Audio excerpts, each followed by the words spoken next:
Stats Canada just released the October Consumer Price Index. The CPI rose 2.2% on a year-over-year basis in October, down from a 2.4% increase in September.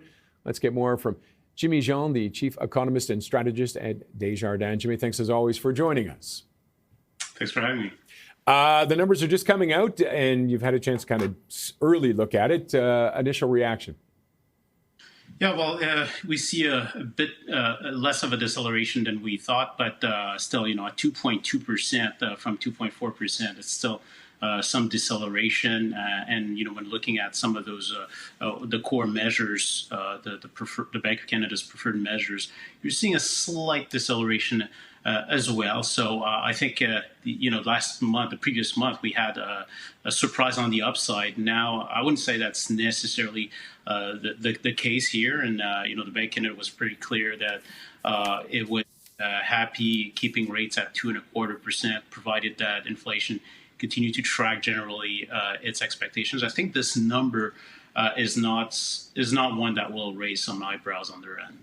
And now they say gas prices probably the key reason for the deceleration. Thoughts on that? Yeah, well, and that was fully expected, sure. And we do see that 4.8% decline in gasoline. You're seeing also a bit of relief in food prices. You're seeing fresh vegetables come down on the month, so that certainly something consumers will appreciate. However, on the flip side, you continue to see rent as being the one of the main drivers of stickiness. So on a year-over-year basis, rent at 5.2%. It's still expected to trend lower. We expect rent next year to in most Canadian metropolitan areas to continue to moderate. That's the effect of course, the slower demographic growth, which will continue to weigh on housing demand. But from one month to another, certainly you're going to see some choppiness. So I think, broadly speaking, it still speaks to an inflation dynamic that is trending weaker. We have a weak economy as well, given the uncertainty.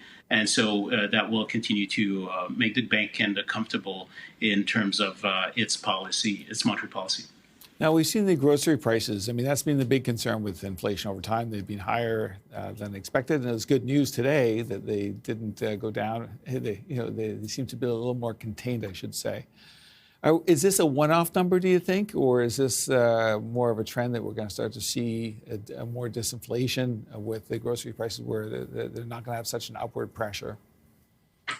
Yeah, well, we have to remember the grocery prices were affected by counter tariffs. Those counter tariffs were removed in September, but in the September report, we hadn't seen the effect just yet, and that was to be expected. Even grocers had warned that it would take time before we see the full effect of that. But I think what we see today might be a reflection that those removed tariffs are starting to provide the relief that is intended to be provided, and so the next few months might reflect that.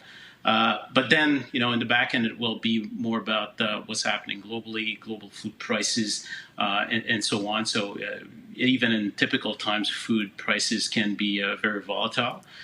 So we'll have to monitor that. But for now, I think the effect of the removal of counter tariffs is what dominates.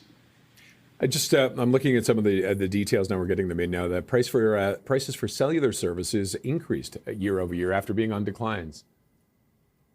Yeah, and those the dynamics in that particular component are most of the time related to price adjustments for quality. So cell phone providers providing more services, more data in their bundles, and the way that statisticians account for that, it depresses prices. So we had a lot of relief coming from that, but it's not to say that cell phone packages were necessarily coming in lower. So it's just that more services were being provided. So we have to be careful when we look at that particular category for that reason. And it's the same thing, if it's flipped back on the positive side, it might not be that prices are going up, maybe it's just the pace of improvement and innovation is just slowing a little bit. I think what the Bank of Canada really wants to see improving is the core measures that it tracks, and that will take into consideration, various outliers that will filter for those.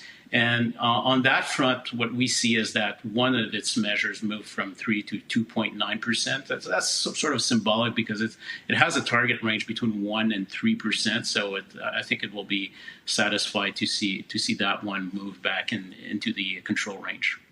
Before these numbers came out, we saw the expectation for the Bank of Canada to cut over the next year. They weren't expected to cut over the next year. These numbers, do you think that'll have an impact on it, slightly move it towards even less of an impact overall? I think those numbers are really consistent with the message we had, which was that the Bank of Canada was fairly comfortable at 2.25. Now that we have the federal budget behind, and that the Bank of Canada delivered a number of rate cuts this year, and so it wants to take stock of what the effect all of this will have on the economy. There's tremendous uncertainty. Business investment has been affected by the uncertainty, so that speaks to potential weakening in economic capacity, not least if you have some companies moving some of their production facilities to the United States. I think so. Those were some of the reasons the Bank of Canada put forward in justifying that, yes, that on the demand side, the economy is going to be weak, but it's going to also be weak on the supply side. And if we cut rates too much, then we might end up having more difficulty controlling inflation going forward. So I think it still wants to wait and see how those dynamics play out, and particularly how that CUSMA revision process goes in 2026. Okay, we're going to have to leave it on that note there. Jimmy, thank you as always for joining us. Pleasure, thanks. Jimmy Jean is Chief Economist and Strategist at Desjardins.